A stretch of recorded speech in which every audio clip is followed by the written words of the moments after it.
Welcome to this ShedFest 2021 session, helping others with their mental health. Thank you for joining us. I'm Patrick, a shedder from Frome in Somerset, and also a UK Men's Shed Association ambassador. And also, bearing in mind a video that was earlier, member of the Health and Welfare Advisory Group from the UK MSA. But we're absolutely delighted today to be joined by Peter Larkham. Hi, Peter, and Nick Dean. Peter, well, I'll introduce Peter and Nick. Peter is an experienced mental health speaker, award-winning mental health first aid instructor, a creator of Mentality, which he'll talk about at some stage. Spot the signs and take action. That sounds good. Now, for over 10 years, Peter has trained tens of thousands of people to help reduce the stigma and discrimination that surrounds mental health illness. But let's first turn to Peter Larkham. Peter, morning. How can we help others with their mental health? Over to you. How can we help people? Great question. So hi and welcome everyone. I'm Pete Larkham. I'm a mental health trainer, public speaker, and the creator of Mentality, which is here. And for me, it's about how do we start the conversation with people. So I have no idea whether I'm going to be able to see you or whether you're going to be able to interact with this couple of questions. So we'll see how that goes. But what I'd like to do is I'd just like to ask you some questions. So firstly, what's your name? Secondly, where in the world are you? And then thirdly, what did you have for breakfast? So I have no idea whether you can actually start putting those up on a chat bar. Let us know who you are, where you are, and what you had for breakfast. So as I said, I'm Pete Larkham. I'm down in Winchester in Hampshire. So if you know the UK geography, find the Isle of Wight and then go north by about 15 miles. Okay, and then you go past Southampton and you find a place called Winchester. It's a lovely little place. It takes an hour to get into London, and there are direct trains all the way up to Manchester and further afield if I wanted to. But I'm down here and I'm the father of 3 boys. So I have an 8-year-old, a 5-year-old, and a 3-year-old. So lockdown in my world was absolutely chaotic. So hi, Tony. Like I say, I have no idea to just, if you can, let me know who you are, where you are, and where in the world, what you have for breakfast. My breakfast morning is not really breakfast. I have coffee for breakfast. Is anyone else a coffee person or tea person, or basically food gets missed? My morning is basically feeding my 3 boys. And lockdown for me was absolute chaos. You know, we went through homeschooling, preschooling, and potty training in the first lockdown. And so my youngest is still around, so he's here, so he may crash in at any point. Okay, so if he does, I will have to kind of focus in on him for a little bit, and then we'll see how it goes. But hi, Charlie, from Attenborough, Lapsang, brilliant, welcome. And what do you have for breakfast? So yeah, breakfast for me isn't much of a thing, but when we actually kind of start talking to people, we try and, most of the time, our conversation is stuck on that peripheral level, isn't it? And it's quite difficult to begin to deepen conversations with people.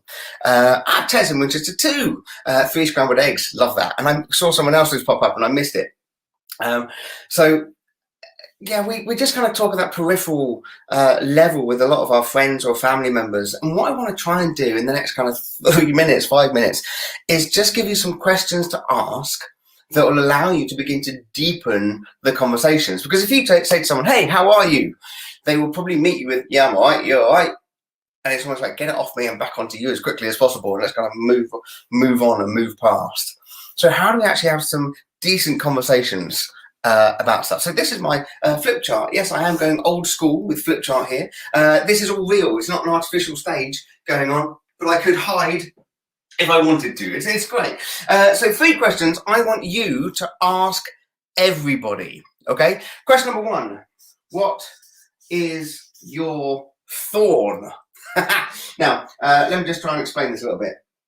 Because I think most of us, if not all of us, have had some prickly stuff going on in our lives. And the thorn is the uncomfortable stuff that is going on. So I don't know if you've ever been gardening, people have mentioned, but if I've got my gloves on and I feel totally protected, I will go for the holly bush, the thorn bush, the rose bush, and lo and behold, the thorn will go through my glove into my thumb, and I will have that moment where I just go, ah. Now, to be fair, it's not life-threatening, but it's blooming painful, isn't it? And so, lo and behold, take the thorn out, take my glove off. So question number one, what is the prickly stuff, the uncomfortable stuff, the stuff you're just not liking at the moment that is going on in your life? For me, I am not getting the exercise that I would like to be getting at the moment. Yes, I could probably be doing with some more walks and getting out a little bit more on my bike, but I often find myself, especially if I'm working, I just find myself literally sat working all day. Taking a break is something which I find really hard to do. And I can easily get to the end of the day having done 2, maybe 3,000 steps. And when I'm delivering training, I reckon most of those steps are actually just me kind of giving people examples, and I haven't even gone anywhere, but I've just got another, brilliant, 15 steps added on, you know? So what's the thorn for you? What's the prickly stuff? Because often when you say, how are you? And somebody says, yeah, I'm all right. You don't really get anywhere. You could even say, hey, is there anything, what's going on in your life at the moment? And people will still go and find the silver lining, forgetting that the silver lining is only there because there's a big fat cloud sitting above our head, you know? And the thorn is just an opportunity to begin to identify and notice some of the prickly stuff that is going on in your life at the moment. Okay, so question number one, what is your thorn? Question number two, I'm into a pub quiz. I don't know if now is the right time for a pub quiz, but I think that's how I feel. So question number two, what is your bud? Now, the bud is something you're looking forward to. You know, it is something that you are looking forward to, but it has to be tangible. Okay, now the reason being is because I would quite happily take my entire family away to the Alps and go skiing. I just have no idea when that's going to be possible, you know? And so the bud has to be tangible, something that is either in your diary or something that could be in your diary in the next 24 to 48 hours. So what are you looking forward to? Now, this could be, I'm looking forward to meeting up with a friend and going for that walk. I'm looking forward to getting a takeaway with my wife. I'm looking forward to the football tomorrow. I don't know if anyone has that on your radar. I'm looking forward to what? What are you looking forward to? But remember, it has to be tangible, something that is in your diary or something that could be in your diary in the next 24 to 48 hours. So question number one, what is your thorn? Question number two, what is your bud? And question number three, I don't know whether you've got my visual imagery going on in the background, but thorn, bud, yes, the last question is, what is your rose? Now, the rose is the good stuff, you know. Now, sometimes when we think about good stuff, I think, oh, I got married 20 years ago. Right, okay. Oh, I bought a new house 5 years ago. Right, okay. Oh, I bought a new car 3 years ago. Oh my gosh, I can't think of anything good that has happened to me in the last 24 hours. What's your rose? What's your good stuff? Because sometimes we go looking for the earth-shattering stuff and we forget that good stuff is happening all the time. Now, I've literally just looked out my window and realized that it's raining again. How is it going for weather in your area? I think this is the 5th or 6th time that it has rained today. But one good thing that has happened today, I had a whole heap of manuals that I had to go and deliver. And lo and behold, I walked all the way to the post office and back in sunshine, you know? Now that's good stuff, because I'm not a massive fan of the rain. Or it could be, just have a really nice cup of coffee, sat looking into the garden and watching the birds. Or it could be, I got downstairs and my kids were making breakfast, you know, that chaos of the meal in the morning. And there wasn't breakfast cereal all over the floor. That's a winner in my world. So the question for you is, what is your good stuff? Now, why is this important as we begin to talk to the people around us? Because these 3 questions will begin to deepen your relationship with one another. Why? Because you are then able to go back to someone and say, hey, how is this going from your thorn the other week? Or, hey, how did everything go with what you were planning and what you were looking forward to? Did you actually get to do it? Or, tell me more about that good stuff that you were doing last week and what's happened today. Now, why are these important? Because we've all got prickly stuff going on in our lives. You know, it doesn't have to be major stuff, but sometimes it could be. You know, if you were to ask a friend, hey, how's your thorn? Maybe they would say, you know what, my wife's really ill and it's just getting me down a little bit. Or it could be, I'm worried about my parents. It could be all kinds of things. But by asking the right questions, you begin to hear the right answers. Now, my entire world is set up to try and make conversations easier for people if they are struggling with their mental health. Now, mental health, when you think about, are we going to talk about mental health? People think, gosh, what do I say? But think of it like this. Are you having good days or are you having bad days? And if you're having more bad days than good, then maybe you need to go and talk to someone. And this is the entire message of Mentality. Now, Mentality is a 1 hour base level training about mental health. And that's how we talk about it. Good days and bad days. What do I see in the person opposite me? What might I begin to see in myself? And then probably most importantly, where can I go and get some help and some support? Because until we begin to realize that talking about our mental health is a good and positive and natural and normal thing to do, we begin to hide it from one another.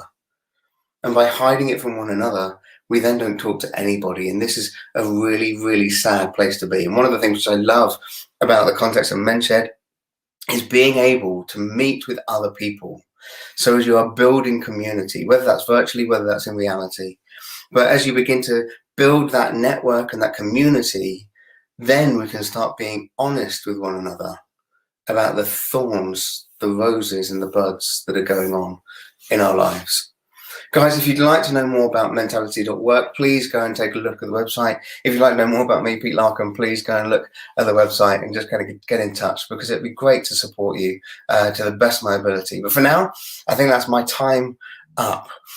So thank you so much for having the time to listen to what I've got to say. Thank you, Patrick. Peter, thank you. And I really like the thorn bud rose thing. Having a prickly problem sounds much better to talk about than anything more serious. One of the questions I would like to raise is this: is that in the last 2 years, given that the Froome Shed has been closed for best part of 18 months, I think we've had one injury, which was somebody who burnt themselves on a soldering iron, checking whether it was switched on or not. But we've had 2 people who've had close relatives who've killed themselves. And in both cases, they both said to me, they said, I knew they weren't very, very well, or I knew they weren't very happy, or I knew they had some troubles. I just didn't know how serious it was. And I think that the fact that many young men kill themselves, don't forget there's fathers who are shedders and uncles who are shedders. And it's so anything that can help in that way. But one of the things that I would like to just go around the panel and ask is how do you deal with that from a guilt perspective? Because both of the individuals felt terrible that they weren't able to see that their close relative was that troubled. So maybe, Peter, could you give an idea on how you kind of help with that guilt that is associated with killing yourself? Yeah. One of the most common statements that I get in a training session, when somebody on the course knows someone who's completed suicide, the most common statement is, we never saw it coming. Yeah. And they often go on to say, it's not until you look back in hindsight and you're like, well, stuff was going on. Yeah. We just thought they were coping, And as I teach and train about kind of the suicide and how to open the conversation, I say, as I look out into my audience, I see a whole heap of people who look like they're coping. So why wouldn't I ask if I felt I needed to? And now please also bear in mind, having done this now for about 20 years, I get to the conversation much quicker than most people. But it still isn't a, hi, how are you? Never met you before. It doesn't work like that. But there's definitely an acknowledgement that we've gone through the most weird of years.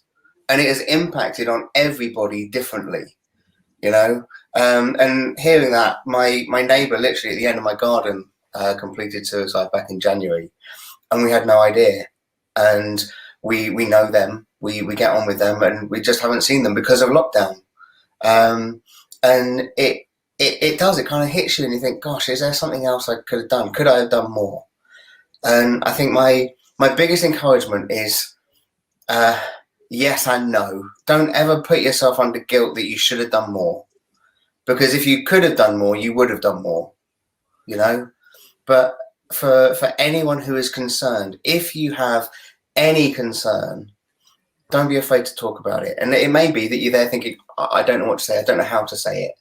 Then find someone who does. And that's where your mental health first aiders come in, and that's where Samaritans comes in, and that's where all the other agencies out there come in.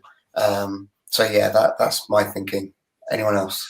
Thank you, Peter. Can we just go back to a question which I think was raised a little earlier, that says, and it was in your slide set too, Hannah, is what do we think may be the need for support to people with mental health difficulties around the country after COVID unlocking?